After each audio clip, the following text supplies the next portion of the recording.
Yeah, thank you very much for gracing my presentation. I'm Daniel, and today we're talking about prepackaged materials. And many of us know what prepackaged materials are. Okay, so I'll just kind of run through it. We all know what concrete is made up of, right? Rocks, sand, cement, and then you add water to it, and then other condiments, right? But prepackaged materials already come pre-mixed. So they are pre-blended mix of, in the bag, we have rocks, we have sand, we have, the cement, and all the condiment. By condiment, I mean, add mixtures and whatever the manufacturer, put inside it to, they are usually proprietary, materials. So they come in 50-pound bags or super sacks. So you just go on the job site, then you add water inside them. So DOTs, Department of Transportation, are adopting this already. A lot of DOTs are kind of using it, and they have different, they fall under the category of rapid, strength, concrete, or highly strength concrete.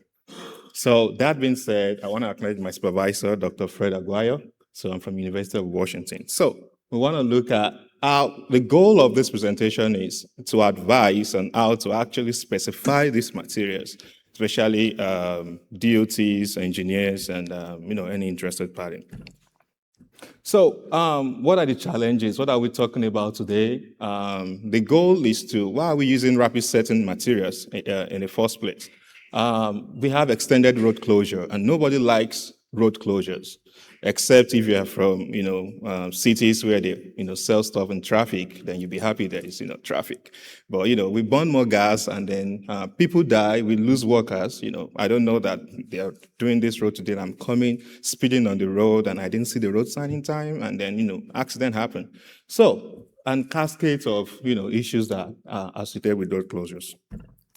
Now, we have all these. That is where rapid-set concrete comes in, prepackaged materials. So these guys come and say, hey, buy me. I can help you open to traffic in 3 hours, in 4 hours. Or they say, oh, I'm polymer modified. I'm shrinkage compensating. I have corrosion inhibitors, and then we are all excited. Oh, if I use this product, I just add water to it, very easy to use, and then boom, my road is ready to open to traffic in 4 hours, or we can do overnight closure. So everybody is happy. But you can, I mentioned my name the other time, but you can call me the Sherlock Holmes of concrete. And I'm going to find out if what these people are saying, if it is true or not. So what are we looking at? We were interested in rapid strength gain. Of course, we want to open our road to traffic as quickly as possible, right? But that is not enough. Opening to traffic as soon as possible is not all we care about. We should also think about long-term durability. We should also look at thermal compatibility. And also, one aspect that we talk about is also climatic compatibility, hot climate versus cold climate. So we tested a lot of commercially available prepackaged materials. A lot of companies are here. You probably met them. They're selling proprietary, prepackaged materials. So we did a lot, over 20 mixes. But because of time, we kind of selected 8 mixes to talk about today. And we did all this testing. And the very important one is the last one. That's the environmental sensitivity. So though that is the suppliers usually recommend that you test it at ambient temperature, but that is not very realistic, right? So we actually look at it at cold climate. So we control the environment at 10 degrees C and also at 35 degrees C to see the behavior. We can guide, DOTs on how to use this material or how to cure these materials. So I don't want to advertise any product or tell you that this product is bad, don't buy it. So I'm just going to quote them. And maybe if you buy me a beer, I can tell you the name. I won't do that. So we benchmark it with type 3, ASM type 3. That's highly strength concrete. And then I'm using the code names for them. So sorry about that. Some of them are advertised as polymer modified or latex, or some of them are advertised as ultra rapid set that we can open to traffic in 2 hours. So one thing that we do, most of these suppliers usually tell us that, okay, you can extend this material with pea-sized rock, that's 3/8 inch coarse aggregate. So we did that so that we can get that volume. You don't want to just throw mortar into your road and then, it's not very cost effective. So we pre-extended with about 30-pound rocks for all of the mixes, and you're going to see the result. Fresh properties. There's one outlier there, that's 180 pounds. That's the X6. We tested it like 5 times, and then that's the unit weight. It's so heavy. And then, so various performance, and then one thing, that certain time also, we use visual inspection, the time when we can't work with it anymore because they have very fast setting. They're going to destroy our, it's very difficult to use the SCM method to test that. And then different mix time, time to mix this material. We did multiple tests to actually see, okay, this is the best time to mix this material if you want to get the best out of it. Yeah, need for speed. Actually, we discovered that only about 3 candidates are actually good for emergency repair. What did we do? We look at different DOTs, like Minnesota has about 1,800 PSI opening strength criteria. In the Pacific Northwest, we use 3,000 PSI. The time to open the traffic. And so we kind of went for 2,500 PSI, which is kind of fair to everyone. If you get to this strength, you can open your road to traffic. And then we kind of see, as my goal is to open the traffic as soon as possible, right? So we're looking at what I can get to that strength at 4 hours. So we kind of see that, they are not true emergency repair, though they advertise, as emergency repair. But, we kind of find out, later. This is the strength chart. I won't spend more time on that. We actually think that if you get to 5,000 PSI at 28 days, which is kind of what most DOTs will specify, we're good. So we chose the materials that kind of gave us that strength for durability test. And we can see that some of them even got to as high as 12,000 PSI, over 12,000 PSI in 1 year. Flexural strength, the key takeaway here is that there's strong correlation between, if materials kind of give us that heavy strength, they probably see that the flexural strength is going to be great too.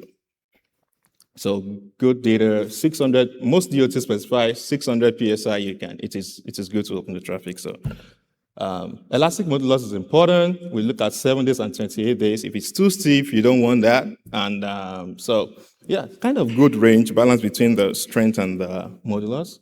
And now let's talk about curing. We know that, if you're getting too fast setting, concrete is very exothermic. The ripple effects is shrinkage, right? Cracking and all those stuff. We don't want that to happen. So we have to look at this. So what we did is that we control this temperature of this concrete at different temperatures, and then we are able to see their strength characteristics. When you expose them to, pour them in cold weather versus pour them in hot weather versus ambient conditions, and then we are able to see that you gain more strength for most of the materials at 35 degrees C, but you lose 28 days strength. But for a mix like X3, it's the opposite. At 35 degrees C, we even gain more strength, so the material responds better to hot temperature. Even for the long-term strength, you get more value at 35 degrees C. So there's a lot of trade-off. So think about this when we are specifying this material. They are very sensitive to curing conditions. So I'll skip this. So we kind of log the aggregation kinetics over time, cold climate versus hot climate, and we'll kind of see some bimodal, behavior to kind of give us insights into how this material behave, and it can kind of help us explain, what we see in the durability and strength data. This is available on the ACI website, so we can kind of look at this later on. We also see if we can, instead of going to the lab to break cylinders to see when it is ready to open to traffic, can ASTM maturity method actually help us predict the time we can open to traffic? And we are able to see that, yes, it's possible. So with 92% accuracy, we can predict the time that we can open this, most of this material to traffic. So these are mix specific, but this is kind of overview of, to show us that it is possible to do. But we have a paper that actually shows how we actually go. We use the Nussbaum method to actually predict this. So now let's go to durability. We saw a lot of kinetics and durability trade-off. For example, if you look at X2 and X6 I showed earlier, which are kind of the ones peaking at 2 hours, They look identical on the strength chart, but in the field, we saw that they are kind of polar opposite. Coefficient of thermal expansion is very important. Most DOT don't specify this, but we should start thinking about this. Text dots actually are big on coefficient of thermal expansion. If it's less than 5.5, they kind of say it passes, but we didn't see most DOT specify this. Why is this important? For engineers, you can't use the same design to specify joint spacing, especially when you're using jointed system. You can't use the same design because we can see from the next chart, they are all different, so they behave differently. So if you're using the same design for pavement repair or bridge repair, you're not going to get that best result. So you need to think about this when we are specifying these materials. Also, shrinkage. We saw that, as we expected, that exothermic reaction actually leads to more shrinkage, but some materials are actually marketed as shrinkage compensating, like X4, actually gave us that 480 microstrain at 32 weeks. Most DOT we specify 28 days or 8 weeks, that's 52 days, right? 600 microstrain, if it's less than that, is great, but you won't get that for even type 3. So most of this repackaged material, like X2 and X6, which kind of was the highest for strain, actually gave us 230 microstrain at 32 weeks, which is great. So variability in shrinkage behavior. So we should think about this too. Not just we're happy it's giving us this strength, we should also think about all these trade-offs. And I kind of talked about this because of time. I'll skip this. If materials if you have that, even if you have low shrinkage, but it is expanding too much, it's problematic. But if you have, moderate shrinkage and the coefficient of thermal expansion is still pretty compatible, it might be a little bit forgiving. Now, salt scaling. Most of the material are great. You throw salt on them, you're fine. Most DOT, we actually say if it is less than 2 or less than or equal to 2, it's fine. We can use them on our highway. But X3, particularly, which kind of gave us that shrinkage, I kind of pointed out the other time. Actually, it's marketed as shrinkage compensating, but we can just buy the chemistry. When we throw salt on it, we actually use STM method and then 50 cycles, and we have a scaling of 3. Which is kind of the worst behaved when it comes to salt scaling. Freeze-thaw. Now, X6, that's the champion so far, and X2, right? But we saw that it failed freeze-thaw. So we can't say, we are getting strength, we are happy. We have to think about this. And also, air content. I'm going to talk about that in the next slide. Is important. So we saw variable performance for freeze-thaw, most especially if you see durability factor. SCM specified that if you see durability factor of less than 60, greater than 60, you're good to go, right? So we see variability in that. So we should be careful. Don't just be happy for speed alone. We need to think about frost resistant. Yeah, so we discovered that most materials that are marketed as polymer modified, people always kind of advertise, use polymer in your concrete, but they failed freeze-thaw. And the one that has high air content, 7.8 air content at X3, actually passed freeze-thaw. So chemistry is not equal to physics. We need to actually look at things very well. We need to kind of go back to our fundamental concrete knowledge and when we are specifying this. So don't just say, there is good air content, or most DOT we only specify, we want air content, between 5 to 7, but you need to verify for freeze-thaw when you're specifying these materials. Permeability, because of time, this are the result of permeability. We kind of want to see the upward trend. But one thing I want to point out here, when we are specifying this material, I would say what we find out from this result is that don't look at the one-day results to specify permeability or RCPT. Always look at the 7 or 28 days result. As you can see, if you look at X2, 61, which is great, you will say, that's the best concrete so far. But it keeps dropping and dropping and dropping. And then I would like to say that most of this prepackaged material can be method sensitive too, right? So most of these tests are kind of, calibrated for OPC, Portland cement, and then we kind of might be method sensitive. So, but that's one key takeaway when we are specifying this material.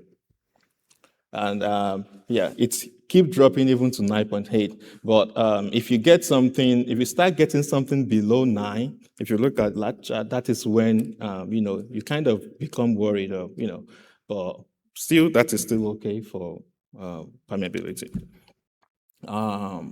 Yeah, I kind of talked about this already. So we kind of look at the performance matrix. X6 can be a trap. It is fast, good flexural, good. Most DOT will say, yeah, go for it. We can open the traffic as quickly as possible. But, it failed freeze-thaw. So avoid X1 and X4. They failed in most durability. They passed for strength, but failed durability. Slow and steady wins the race, right? X3 and X7, we didn't get that strength at 4 hours, but we got it later on between 8 to 16 hours, but they performed better.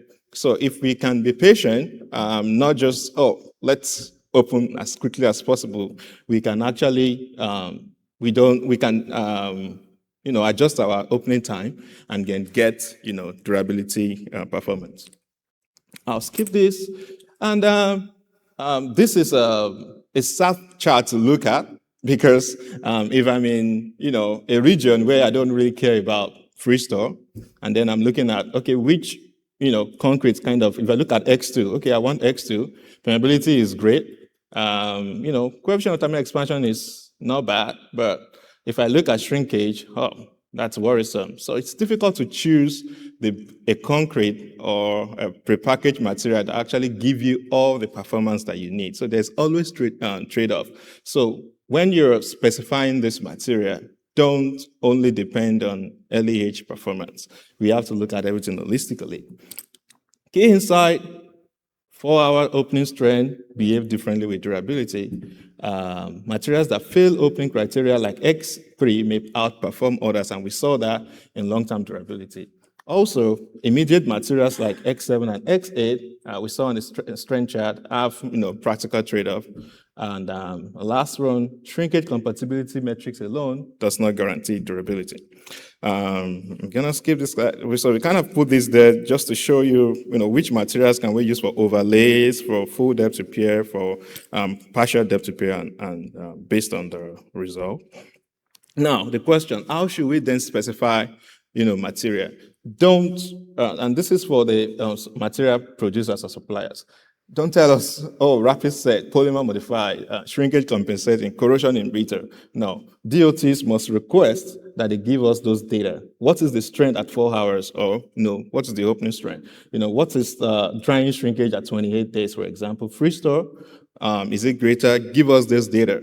Not just air content is 5 to 7. That will not work. We need to think about this when we are specifying this material.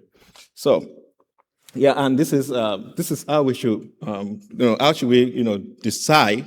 Yeah, how should we decide when to use this material? So this kind of, guidance to show how we can decide when to use this material. So, final specification framework, we can trust maturity. We need to verify, extended mixes because most suppliers will tell you, extend this material, but you need to verify them in the lab to show that it works, and always verify hair contents. So we want to acknowledge this. This work is funded by Washdot, and then we want to acknowledge these material suppliers for helping us. Lafarge help us with the freeze-thaw testing, and thank you very much.